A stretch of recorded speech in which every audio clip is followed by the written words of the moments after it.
The grand chamber of the Galactic Council stretched vast and imposing before Ambassador Minho. He stood at the center platform, surrounded by representatives from 40 different alien species. Above him, holographic displays flickered with images of Earth's latest military technology. His hands trembled slightly as he prepared to present humanity's weapons to the galaxy. Captain Dae-hyun watched from the observation deck, his jaw clenched tight. He wore his Earth defense uniform proudly, but he could feel the contemptuous stares from the alien delegates. Beside him stood Lieutenant Jiwoo, her tablet displaying weapon specifications that she had helped compile over months of preparation. "Honorable members of the Council," Minho began, his voice steady despite his nerves. "Humanity brings forth our defensive technology for your review. We call them coilguns." The hologram shifted, showing a massive cylindrical weapon mounted on a warship. It looked simple compared to the exotic weapons the other races possessed. There were no glowing crystals, no swirling energy fields, just metal and electromagnetic coils. A harsh laugh erupted from the Velcrin section. The reptilian delegate rose to his full height, his scales shimmering under the chamber lights. "This is what the humans offer? Metal tubes that throw rocks?" More laughter rippled through the chamber. Minho felt his face grow hot, but he pressed on. "These weapons use electromagnetic acceleration to launch projectiles at extreme velocities. In space, they can reach speeds that— We know what kinetic weapons are," another delegate interrupted. She was from the Therian Collective, her multiple eyes blinking in what Dae-hyun recognized as amusement. "Our ancestors abandoned such primitive technology 3,000 years ago." Jiwoo's grip tightened on her tablet. She wanted to speak up, to explain the mathematics and physics that made coilguns so effective in space combat. But this was a diplomatic mission, and she had to stay silent. Minho continued his presentation, showing footage of test fires. Tungsten rods launched from Earth's orbital platforms, traveling faster than anything the human eye could track. The projectiles struck target asteroids with devastating force, vaporizing rock and metal on impact. "Impressive for target practice," the Velcrin delegate said mockingly. "But against our plasma shields? Your little metal rods would melt before they touched our hulls." "If I may respectfully disagree," Minho started. "You may not," snapped the head counselor, a towering figure from the Velcrin Empire. His name was Velcros, and he commanded respect through fear. "The Council has seen enough. Humanity's technology is noted and filed. We suggest you invest in proper energy weapons if you wish to defend yourselves." Dae-hyun stood abruptly from his seat. Jiwoo grabbed his arm, but he shook her off gently. "With respect, Counselor, you underestimate what you've just seen." The chamber fell silent. A human captain daring to speak during a council session was unheard of. Velcros turned his cold gaze toward Dae-hyun. "Oh? Enlighten us, Captain." "Those projectiles don't slow down in space," Dae-hyun said, his voice carrying across the chamber. "There's no air resistance, no friction. Once fired, they keep going at the same speed until they hit something. And at those velocities, they hit with the force of nuclear weapons." Yes, Velcros waved dismissively. "Basic physics. But they're still just chunks of metal. Slow, predictable, easy to avoid." "Slow?" Jiwoo couldn't help herself. The word escaped before she could stop it. Several delegates turned to look at her. She swallowed hard but continued. "Those rounds travel at 60,000 meters per second. That's 0.02% the speed of light. Still slower than light-based weapons," the Therian delegate noted, "which means we can see them coming and move out of the way." Minho stepped forward again, trying to regain control of the presentation. "Honored Council, humanity doesn't seek to claim superiority in weapons. We simply wish to show that we can defend ourselves and contribute to galactic security." "Defend yourselves?" Velcros descended from his elevated seat, approaching the center platform where Minho stood. "Tell me, Ambassador, how many warships does Earth possess?" 63 combat-capable vessels," Minho answered honestly. "And how many does the Velcrin Empire command?" Minho hesitated. "I believe the number is classified, Counselor." 4,312, Velcro said with a predatory smile. "That's not counting support vessels, fighters, or defense platforms. So please continue telling us how your 63 ships with their toy guns will defend anything." The humiliation was complete. Minho felt it like a physical weight. Around the chamber, delegates whispered and laughed. Some showed pity, others contempt. None showed respect. "This session is concluded. Velcros announced. Humanity's weapons are noted. We welcome Earth to the galactic community, but we strongly suggest you adopt proven technologies rather than clinging to these ancient concepts.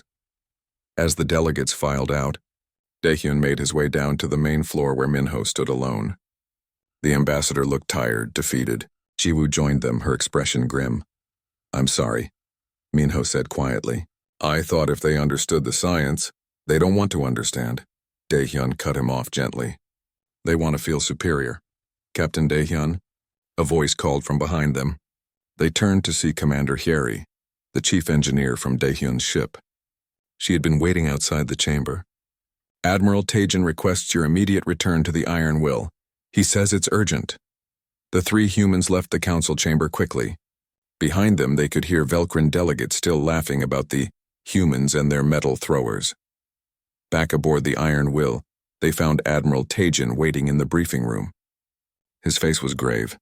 On the screen behind him was a message from the Velcrin Empire.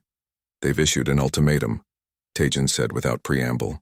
The Velcrin claim our asteroid belt contains resources vital to their empire. They're demanding we hand over mining rights to the entire belt. That's insane, Jiwoo burst out. Those asteroids contain half our industrial capacity. Without them, we can't build ships or weapons. I'm aware, Taejin replied. They've given us 30 standard cycles to comply. That's about 28 Earth days. And if we refuse? Minho asked, though he already knew the answer. Then they send their pacification fleet to take the belt by force. Taejin pulled up another image. It showed a massive Velcrin armada in formation. Intelligence suggests they're already assembling the force. 200 warships. Daehyun studied the image carefully. He could see the energy weapon arrays on each ship, the powerful engines, the heavy armor. On paper, it was overwhelming. But something about the formation bothered him. They were clustered too close together, relying on overlapping shields for protection.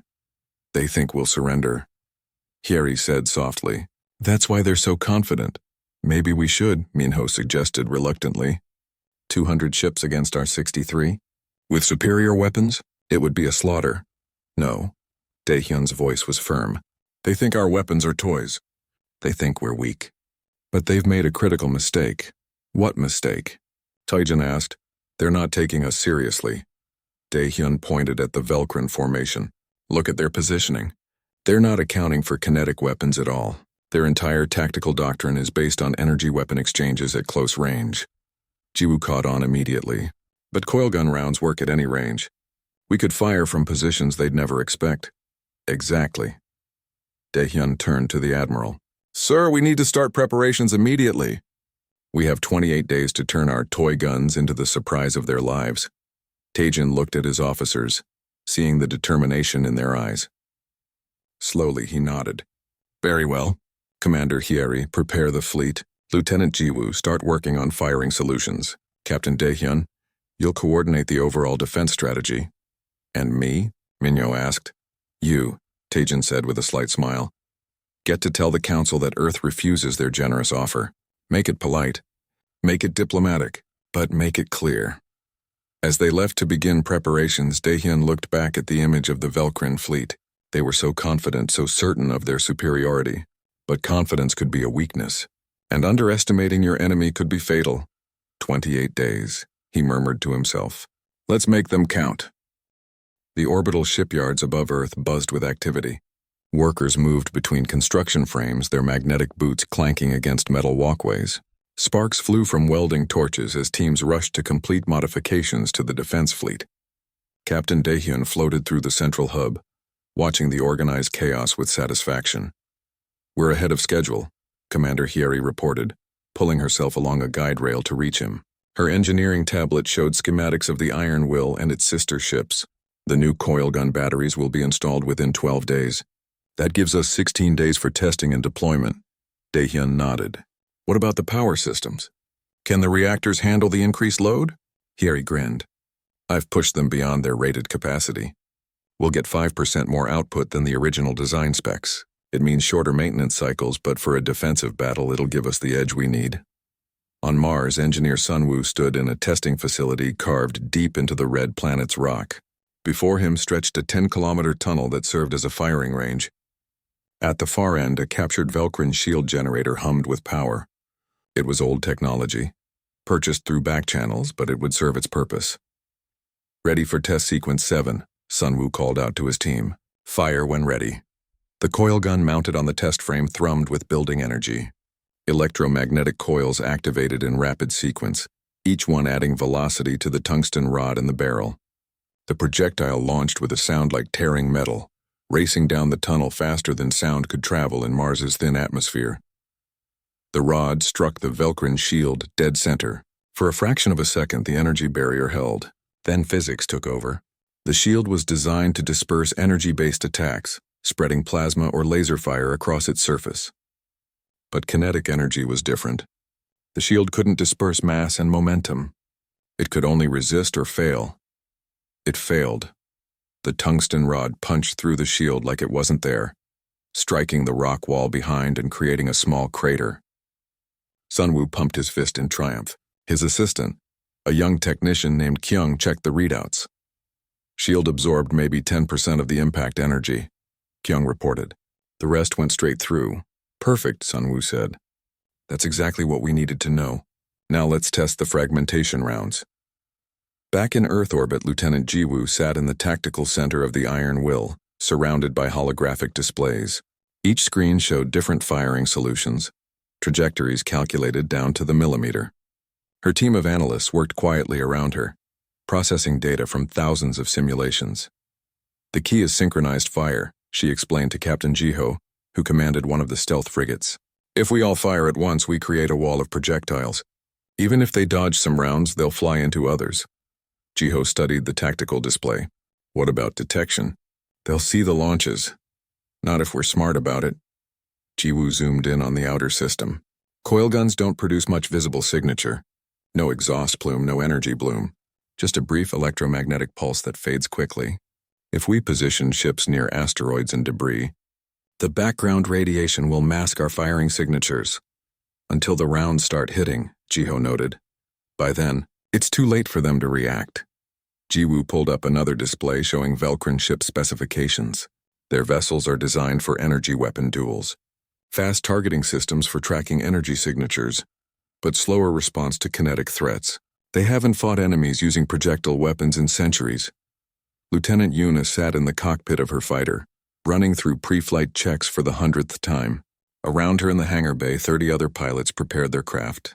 The fighters were small, fast, and each mounted a scaled-down coil gun perfect for precision strikes. "Listen up," Yuna called over the squadron channel. "Our job isn't to engage their big ships directly. We hit their support craft, their sensor arrays, and their shield generators. Quick strikes, then we vanish into the debris field.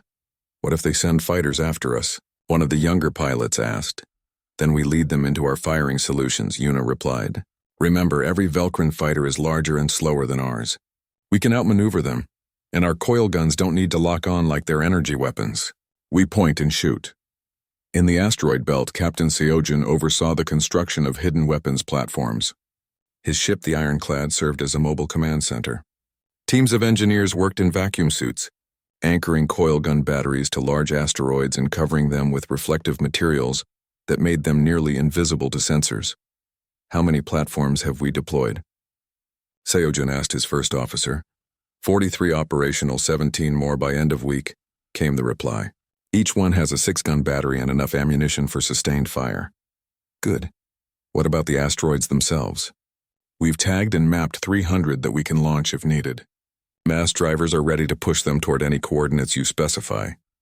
Seojin smiled grimly. The Velcrin thought they were coming to take the asteroid belt. They didn't realize the belt itself would fight back. Dr. Borum worked in a research lab on Luna, solving problems that most people wouldn't even understand. Her specialty was ballistics, specifically the behavior of projectiles at relativistic speeds. The calculations were complex, accounting for gravitational effects, target motion, and even the slight curvature of spacetime near massive objects. At 0.02% light speed, travel time from Neptune orbit to Mars is approximately 6 hours, she explained to Admiral Tajin during a video conference. "But we can fire from much closer positions. From the asteroid belt, we can reach any point in the inner system in minutes." "What about accuracy?" Tajin asked. "At shorter ranges, nearly perfect. Our AI targeting systems can predict enemy movements based on their engine burns and course corrections. At longer ranges, we use saturation fire, enough projectiles that dodging becomes impossible. And the enemy won't see them coming? Not until it's far too late. A tungsten rod tumbling through space is almost invisible. No heat signature, no energy emissions. It's just a dark piece of metal against the darkness of space. By the time their sensors identify it as a threat, it's already on top of them. Admiral Tajin made his rounds through all the preparation sites. He visited the shipyards, the training facilities, the hidden platforms in the belt. Everywhere he went, he saw the same thing: humans working with grim determination. There was no panic, no despair, just focused preparation. In the command center beneath the Rocky Mountains, Taijin gathered his senior officers. Captain Daehyun stood at his right with Commanders Hyeri and Jiwoo nearby. On the screens around them, other captains and officers appeared via video link. Status report, Taijin commanded. Each officer gave their update. The fleet would be ready with 3 days to spare.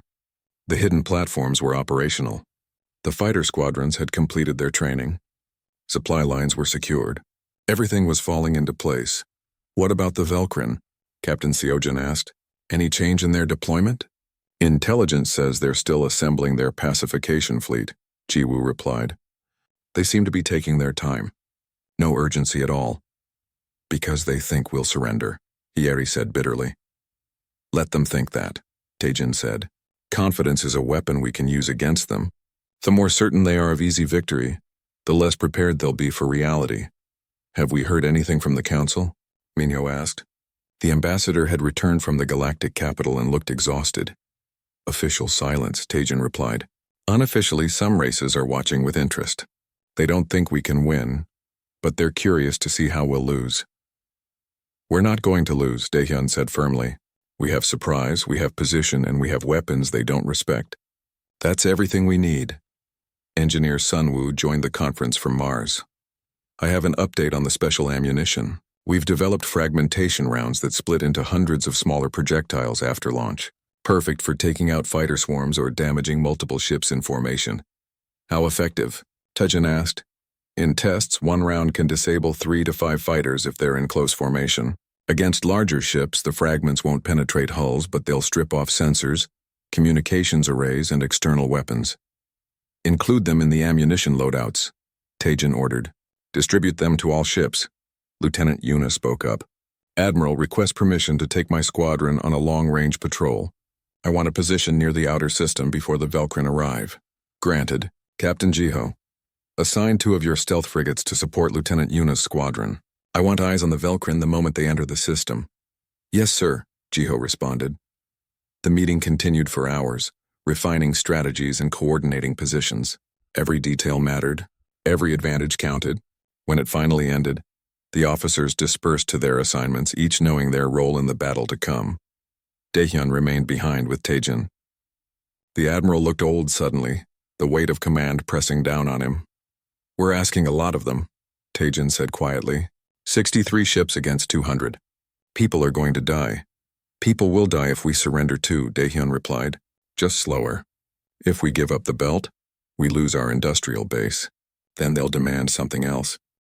The empty space near Neptune's orbit rippled like disturbed water.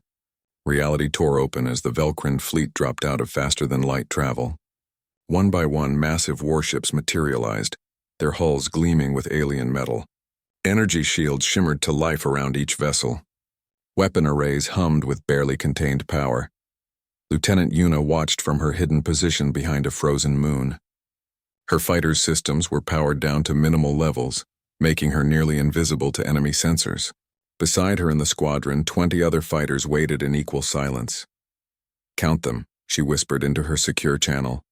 198. 199, 200, her sensor operator confirmed.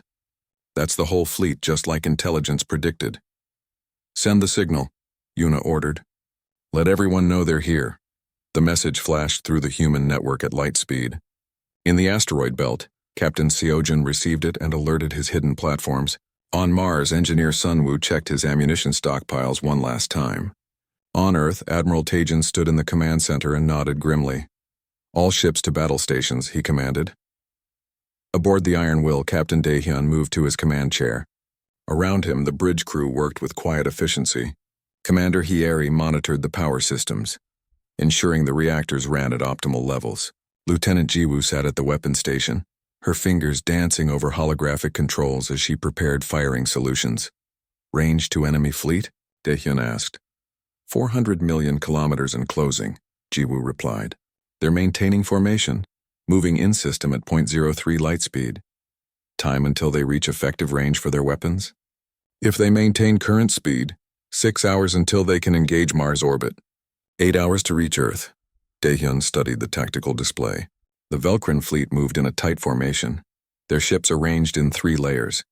The largest dreadnoughts formed the core, surrounded by cruisers and destroyers with fighters screening the outer edges. It was a formation designed to maximize their energy shield's effectiveness, each ship's barrier overlapping with its neighbors. They're not even trying to spread out, Hieri observed. They really don't consider us a threat. Their mistake, Daehyun said. Jiwoo, what's our firing range? Coil guns are already in effective range, sir. Have been since they entered the system. A ripple of surprise went through the bridge crew. The Velkrin ships were still 400 million kilometers away. Yet Earth's weapons could already reach them. That was the beauty of kinetic weapons in space. There was no maximum range, only the time it took projectiles to cross the distance. How long for rounds to reach their position? Daehyun asked. At current velocities, approximately 2 hours and 15 minutes, Jiwoo calculated. But they're moving toward us, so we need to lead the target. Calculate intercept points for their current course and speed. I want solutions for every ship in their formation. While Jiwoo worked, a transmission came through from the Velkrin fleet. The face of Fleet Commander Velkros appeared on the main screen. He looked even more arrogant than he had at the council meeting. Attention, human defenders, Velkros began. This is your final warning. You have 1 standard hour to power down your weapons and prepare to transfer control of the asteroid belt to the Velkrin Empire. Failure to comply will result in the destruction of your pathetic fleet and the pacification of your planet. Daehyun glanced at Admiral Taejin, who appeared on a smaller screen. The Admiral gave a slight nod. Daehyun opened a channel in response. Fleet Commander Velkros, this is Captain Daehyun of the Earth Defense Vessel Iron Will. Your demand is denied. The Sol system is under human protection and we will defend it. Velkros laughed, a harsh sound that grated across the speakers. Defend it with what? Your toy guns? I have 200 warships, human. You have barely 60. This isn't a battle. It's an execution. Then you should probably take us seriously, Daehyun replied calmly. Last chance to turn around. 1 hour, human. Surrender or die. The transmission cut off. Daehyun turned to his weapons officer. Lieutenant Jiwoo, status? Firing solutions complete, sir. All ships have received their targeting packages. Hidden platforms in the asteroid belt are locked on. We're ready to fire on your command. How long has the enemy been in range? Jiwoo checked her chronometer. 15 minutes, sir. And they have no idea. Daehyun allowed himself a small smile. All ships, this is Daehyun. Hold position and maintain sensor silence. Wait for my mark. The hour crawled by. On the Velkrin flagship, Velkros paced impatiently. His tactical officer monitored the human fleet, noting their positions. They're just sitting there, the officer reported. No movement, no energy buildup. No signs of aggression at all. They're considering surrender, Velkros decided, or they're paralyzed with fear. Either way, we win. Sir, should we deploy fighters in a screening pattern? Why bother? Their weapons can't reach us yet, and ours can't reach them. We're still hours away from engagement range. The tactical officer wanted to argue but knew better. Fleet Commander Velkros didn't tolerate disagreement. If he said the humans weren't a threat, then officially they weren't a threat. The hour passed. Velkros opened another channel to the human fleet. Your time is up. Surrender now or face destruction. On the Iron Will, Daehyun looked around his bridge one last time. Every officer was ready. Every system was prepared. He thought about his crew, about the millions of people on Earth counting on them. He thought about the Velkrin delegates laughing at their weapons. Negative, he replied simply. Sol system is not yours to take. Then you die, Velkros snarled. All ships advance to all human vessels. Daehyun cut across his transmission. Fire. Across the Sol system, coil guns spoke. On the Iron Will and every other human warship, electromagnetic coils activated in perfect sequence. Tungsten rods launched from their barrels. accelerating to 60,000 meters per second in less than a heartbeat. There was no flash of light, no roar of engines, just the quiet hum of magnets doing their work. In the asteroid belt, hidden platforms fired simultaneously. Hundreds of rounds launched from concealed positions, their trajectories calculated to converge on the Velcrin fleet. Captain Seojin watched the launch with satisfaction. All platforms reporting successful firing, his officer confirmed. Ammunition expenditure 30% of first volley. Reloading now. The tungsten rods raced through the void. They tumbled slightly as they flew, their dark surfaces absorbing light rather than reflecting it. To Velcrin sensors, they were nearly invisible, just tiny dark specks against the infinite darkness of space. Aboard the Velcrin flagship, alarms suddenly blared. "Sir, detecting incoming projectiles," the tactical officer shouted. "Multiple contacts, closing fast!" "From where?" Velcros demanded. "The human fleet is still hours away. Unknown origin. They're coming from all directions. Impact in 30 seconds. Impossible. They can't." Velcro stopped mid-sentence as understanding dawned. "Kinetic weapons. They fired hours ago, before we even issued the ultimatum. Shields up. Evasive maneuvers," the tactical officer ordered, but it was already too late. The first tungsten rod struck a Velcrin destroyer on the port side of the formation. The ship's energy shield tried to disperse the kinetic energy, but shields were designed for energy weapons, not solid matter traveling at relativistic speeds. The rod punched through the barrier like it wasn't there and struck the destroyer's hull with the force of a small nuclear weapon. The impact vaporized metal and sent a shockwave through the ship's structure. Atmosphere vented from the breached hull. The destroyer lurched sideways, slamming into its neighbor. Then the real barrage hit. Hundreds of tungsten rods arrived within seconds of each other, each one targeted at a different ship. The carefully arranged Velcrin formation became a death trap. Ships clustered together for mutual shield support instead found themselves blocked in, unable to maneuver away from the incoming fire. Jiwoo watched her tactical display as impacts registered across the enemy fleet. Hits confirmed on 43 vessels. Multiple hull breaches. 7 ships showing catastrophic damage. "Continue firing," Daehyun ordered. "Don't give them time to recover." The coil guns fired again. And again, the human ships maintained their positions, pouring fire into the Velcrin fleet from impossible distances. Each round traveled for over an hour before reaching its target, but the humans had calculated everything perfectly. Every trajectory accounted for the enemy's movement, their formation changes, even the gravitational pull of Neptune nearby. Velcro stood frozen on his bridge, watching his fleet die around him. "Return fire," he finally screamed. "At what, sir?" his tactical officer asked desperately. "We can't even see where they're firing from. Our weapons can't reach that far." "Then advance." "Close the distance." The Velcrin fleet tried to push forward, but their tight formation worked against them. Ships collided as they attempted to maneuver. More tungsten rods arrived, tearing through hulls and destroying ship systems. Fighters launched from carrier bays, but they had no targets to engage. Lieutenant Yuna saw her moment. "Squadron, break concealment. Attack pattern Gamma. Hit their carriers while they're confused." Her fighters powered up and streaked toward the Velcrin fleet at maximum speed. They were tiny compared to the massive warships, easy to miss in the chaos of battle. The Velcrin fleet regrouped at the edge of the Sol system, nursing their wounds. Fleet Commander Velcros paced his damaged bridge, rage and confusion warring on his reptilian features. Around him, crew members worked to repair systems damaged by the surprise attack. "How many ships did we lose?" he demanded. 37 destroyed, 65 damaged. 28 of those are severely damaged and combat ineffective, his tactical officer reported. "We also lost the carrier's domination and supremacy. Our fighter capacity is reduced by 40%. Velcro slammed his fist on the command console. "Impossible. Humans did this? With their primitive weapons?" "The projectiles came from extreme range, sir. We never detected the launches. By the time our sensors identified them as threats, impact was only seconds away." "What about their fleet positions? Can we target them now?" The tactical officer brought up a display showing the inner Sol system. Human ships remained in their original positions, maintaining steady orbits.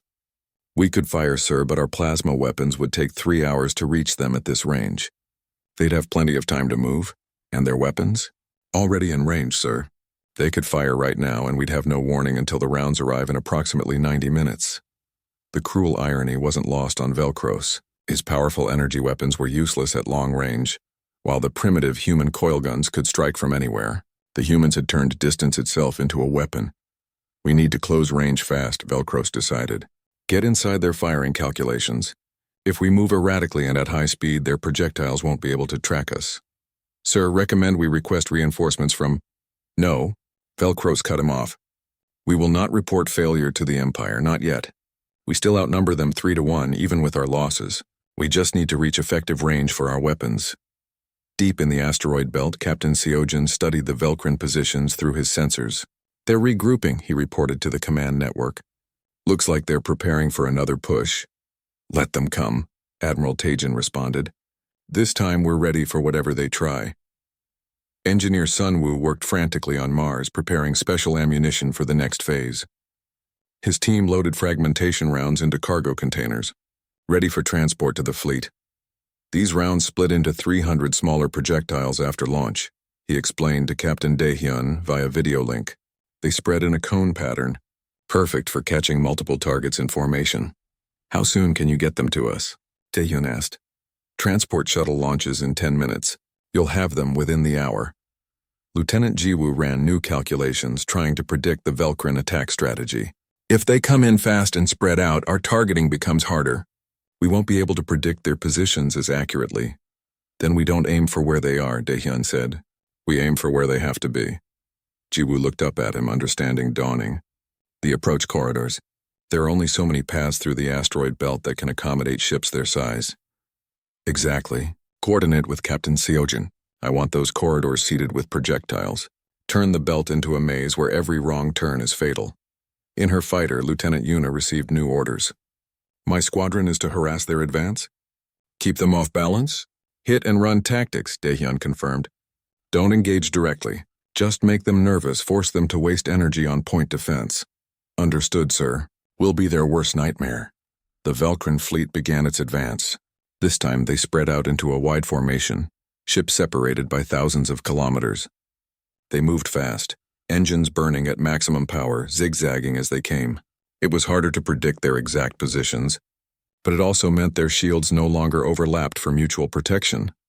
They're learning, Hyeri observed from her engineering station. Not fast enough, Daehyun replied. All ships begin firing. Target the approach corridors like we planned. The human fleet opened up with their coilguns, but instead of aiming directly at enemy ships, they fired into the empty space ahead of the Velcrin advance.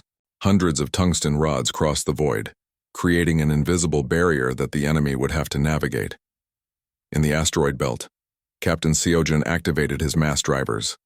Selected asteroids began moving, pushed by powerful engines into new positions. He was rearranging the belt itself, closing off safe passages and forcing the Velcrin into predetermined kill zones. Platform 7, Target Corridor Alpha. Platform 12, Corridor Beta, Seojin ordered. Fire at will. The hidden platforms added their fire to the barrage. The result was a deadly obstacle course that the Velcrin couldn't see until it was too late. The first Velcrin cruiser to enter the asteroid belt never knew what hit it. It dodged around a large asteroid, its captain expertly piloting through the debris field, when 3 tungsten rods struck in rapid succession. The first hit disabled the engines. The second penetrated the reactor shielding. The third struck ammunition storage. The cruiser exploded, adding its wreckage to the asteroid field it had been trying to navigate. They're mining the approaches, a Velcrin captain screamed over the fleet channel. There are projectiles everywhere. Push through, Velcros commanded. We're committed. No retreat this time? But pushing through was easier ordered than done. The Velcrin ships tried to avoid the invisible barriers of tungsten rounds, while also dodging actual asteroids. Some succeeded, many didn't. The asteroid belt became a graveyard of destroyed vessels. Lieutenant Yuna's fighter squadron appeared from behind a spinning rock, their coil guns spitting fire at a Velcrin destroyer.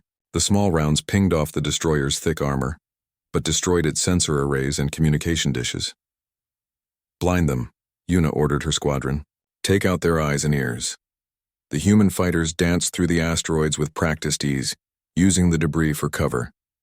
Velcrin point defense tried to track them, but the fighters were too small and too fast, and they knew this battlefield intimately. A Velcrin fighter wing launched to intercept, but Captain Jiho was waiting. His stealth frigate Silent Storm uncloaked directly in their path, its coil guns already firing.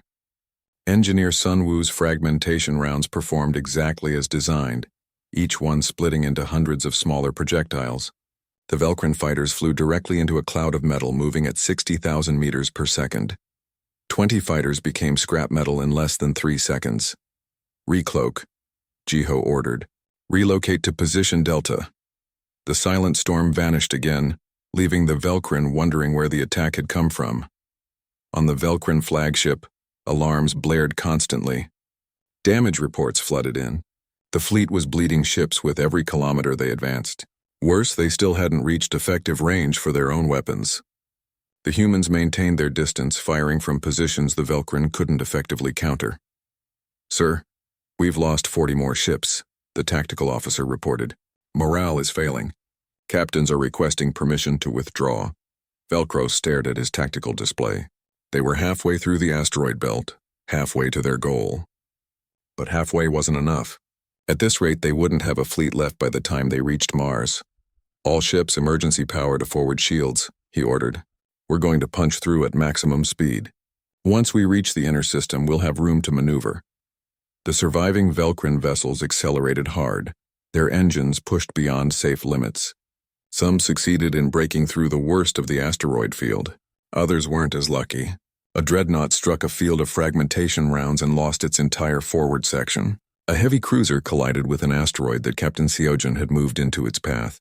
2 destroyers fired on each other by mistake, their sensor systems damaged and unable to identify friend from foe. The Velcrin fleet that emerged from the asteroid belt was a shadow of what had entered. From 200 ships, they were down to less than 90 combat-effective vessels, and they still faced the main human defensive line. Admiral Taejin watched their approach from Earth's command center. "They're determined," he admitted. "Foolish, but determined. Should we fall back to Earth orbit?" One of his officers asked. "No, we meet them at Mars. Lieutenant Jiwoo, what's their formation?" Jiwoo studied the tactical data. "Scattered. They're no longer maintaining unit cohesion. Some ships are ahead of others. They're exhausted and disorganized. Then we hit them while they're weak. All ships advance to Mars' defensive perimeter. Prepare for close-range engagement." The human fleet moved forward to meet the Velcrin survivors. This time there would be no long-range ambush. This would be a direct confrontation, ship against ship. Commander Yeri checked her reactor readings. "We've been firing continuously for hours. Systems are hot but stable. We can maintain combat operations. Weapon status?" Daehyun asked Jiwoo. 60% ammunition remaining, more than enough for the ships they have left." The 2 fleets closed on each other near Mars orbit. The Velcrin finally reached effective range for their plasma weapons and opened fire with desperate fury. Purple energy lances crossed the void, beautiful and deadly. The human ships scattered using the tactics they'd practiced for weeks. They didn't try to match the Velcrin in direct fire exchanges. Instead, they moved constantly, presenting minimal profiles, making themselves difficult targets. And while they moved, they fired. 1 week after the battle, Captain Daehyun walked through the corridors of the Iron Will. Repair crews worked around him, welding hull breaches and replacing damaged systems. The ship bore the scars of combat, but it had survived. Many hadn't been so fortunate.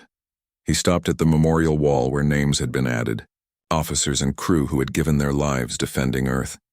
Daehyun touched the cold metal plaque, remembering faces and voices now gone forever. "Sir?" Lieutenant Jiwoo approached quietly. "The casualty reports are finalized. 423 confirmed dead across all ships. The Defender was hit worst. They lost 60% of their crew." Daehyun nodded slowly. The Defender had been in the thick of the final battle near Mars, drawing fire to protect damaged vessels. Her captain had refused to retreat even when her ship was falling apart around her. She'd saved 3 other vessels before a plasma lance finally destroyed her reactor. "Make sure their families know they were heroes," Daehyun said. "All of them." On Earth, crowds gathered in cities around the world. When news of the victory reached the planet, celebrations erupted spontaneously. People who had spent days in fear, expecting invasion or worse, now danced in streets and embraced strangers. Humanity had faced the galaxy's might and won. But in the command center beneath the Rocky Mountains, Admiral Tajin felt no celebration. He studied reports from across the Sol system, calculating costs and consequences. Yes, they had won, but winning came with a price. Ammunition expenditure was enormous, Commander Hieri reported during the debriefing. We used 70% of our total coilgun stockpile. It'll take months to manufacture replacements, assuming we can get the raw materials from the damaged belt. What about the hidden platforms? Taijin asked Captain Seojin. 31 destroyed or severely damaged. The rest need maintenance and resupply. We also lost about 15% of the asteroids we'd tagged for use. They were either destroyed in the fighting or contaminated with radioactive debris from Velcrin reactor explosions. Engineer Sunwoo added his report from Mars. Production facilities are intact, but we're running low on tungsten and other materials. The belt mining operations were disrupted. It'll take time to get back to normal output. Time we may not have, Tajin said. The Velcrin retreat bought us breathing room, but other races watch this battle. Some will see opportunity. Ambassador Minho entered the command center looking tired but determined. I've been contacted by the Galactic Council. They want a formal session to discuss what happened here. To condemn us for defending ourselves? Taijin asked bitterly. Actually, no. Minho smiled slightly. 3 different races have already requested defensive pacts with Earth. 5 more have inquired about purchasing coilgun technology. The Council is in chaos. Nobody expected humans to win. On the outer edge of the Sol system, the remnants of the Velcrin fleet limped toward home. 47 ships from the original 200. Fleet Commander Velcros sat in his damaged command chair, staring at nothing. His career was over. Possibly his life, depending on how the Empire chose to punish failure. His tactical officer approached cautiously. Sir, we're receiving communications from other Velcrin fleets. They want to know what happened. Tell them the truth, Velcros said hollowly. Tell them that humans with coil guns destroyed us. Tell them that everything we thought we knew about warfare was wrong. Sir? Those weapons. Velcros shook his head. We dismissed them as primitive. But in space, kinetic energy is king. No friction to slow projectiles down. No atmosphere to disperse their impact. A chunk of metal moving fast enough hits like antimatter. And there's no defending against it with energy shields. The Empire will want revenge. The Empire, Velcros said slowly, will want to avoid another disaster like this one. Mark my words, within a month our shipyards will be developing kinetic weapons of our own. Back on Earth, Lieutenant Yuna met with her surviving pilots. They gathered in a quiet room away from the celebrations. 3 empty chairs reminded them of squadron members who hadn't returned. We did good work, Yuna said softly. Those carrier strikes and harassment runs kept the Velcrin off balance. You all performed beyond expectations. Will there be more battles? One of the younger pilots asked. Probably, Yuna admitted. News of this victory will spread, but it'll also paint a target on us. Some races will want alliances. Others will want to test us, see if we got lucky. We need to stay sharp. Captain Jiho's stealth frigate Silent Storm docked at Earth's orbital station for repairs. His crew filed off exhausted but proud. They had operated behind enemy lines for hours, feeding targeting data to the fleet while remaining undetected. Their contribution might not have been flashy, but it had been vital. Captain Jiho, a young officer approached. There's someone here to see you. Jiho turned to find Dr. Borum waiting. The ballistics physicist had watched the battle from her Luna laboratory, and her calculations had made the long-range firing solutions possible. I wanted to thank you, Borum said. My equations worked because of the data your ship provided. You gave us the exact positions and movements we needed. Just doing our job, Jiho replied. Though I admit, I was skeptical about firing at targets hours before the rounds would arrive. Your math proved better than my doubts. It's all just physics, Borum said with a slight smile. Newton's laws don't care about politics or species. Mass times acceleration equals force. Works the same everywhere in the universe. 2 weeks after the battle, Ambassador Minho returned to the Galactic Council chambers. This time he didn't stand in the center as a supplicant. He approached as an equal, representing a race that had proven itself in blood and fire. The chamber was packed. Every species sent representatives, eager to hear what the humans had to say. The Velcrin delegation sat in the far corner, diminished and quiet. Honored members of the council, Minho began. I stand before you not to boast or threaten, but to offer perspective. 2 weeks ago, this council dismissed human technology as primitive. You laughed at our coilguns. You thought we were weak. He paused, letting the words settle. Nobody laughed now. You were wrong. Not because our weapons are superior, but because you forgot basic principles. In space, simplicity can be strength. Reliability beats exotic complexity, and mass accelerated to high velocity is devastatingly effective, regardless of how primitive the acceleration method seems. A delegate from the Therian Collective spoke up. Are you here to lecture us, Ambassador? No, Minho replied firmly. I'm here to prevent future tragedies. The Velcrin attacked us because they thought we were easy targets. Over 150 of their ships were destroyed. Thousands of their people died, all because of arrogance and assumptions. He turned slowly, making eye contact with delegates around the chamber. Earth doesn't want to be feared. We want to be respected. We want to trade, share knowledge, and participate in galactic civilization as equals. But we will defend ourselves and we will never surrender our sovereignty. And if another race attacks you, someone asked, then they'll learn the same lesson the Velcrin learned, Minho said without hesitation. We warned you once. We won't waste words twice. The council erupted in debate after Minho's speech. Some delegates argued for sanctions against Earth for daring to defend themselves. Others proposed formal recognition of human territorial claims. A few suggested studying human weapons technology for adoption. The Velcrin delegate stood slowly. The chamber fell silent. My empire made a grave error, he said, voice heavy with shame. We believed our own propaganda. We thought might and advanced technology guaranteed victory. The humans taught us otherwise. He turned to face Minho directly. The Velcrin Empire formally withdraws all territorial claims on the Sol system. We acknowledge Earth's right to self-defense, and we offer reparations for the unprovoked attack on human space. Murmurs of shock rippled through the chamber. The Velcrin never apologized. They never paid reparations. This was unprecedented, thank you, Minho said simply. Earth accepts your acknowledgement and will consider fair reparations. We hold no grudge against the Velcrin people, only against those who chose aggression over diplomacy. Back on Earth, life slowly returned to normal. Ships were repaired. Ammunition was manufactured. The asteroid belt resumed mining operations, though many areas remained hazardous due to debris and unexploded. Ordnance. Captain Dahyun received a promotion to Commodore in command of the Sol Defense Fleet. His first act was to visit every ship that had participated in the battle, personally thanking crews and honoring the fallen. At the Defender's Memorial Service, he spoke to families of the lost. Your loved ones stood between Earth and invasion. They didn't seek glory or fame. They simply refused to let evil triumph. Because of them, because of all who fought, our children will grow up free. Lieutenant Jiwoo received command of her own ship, a new vessel named Resolute. She would spend the next months training new crews in the tactics that had won the battle. Commander Hyeri took charge of fleet engineering, working with engineer Sunwoo to develop even more effective coilgun systems. We won this time, she told her team.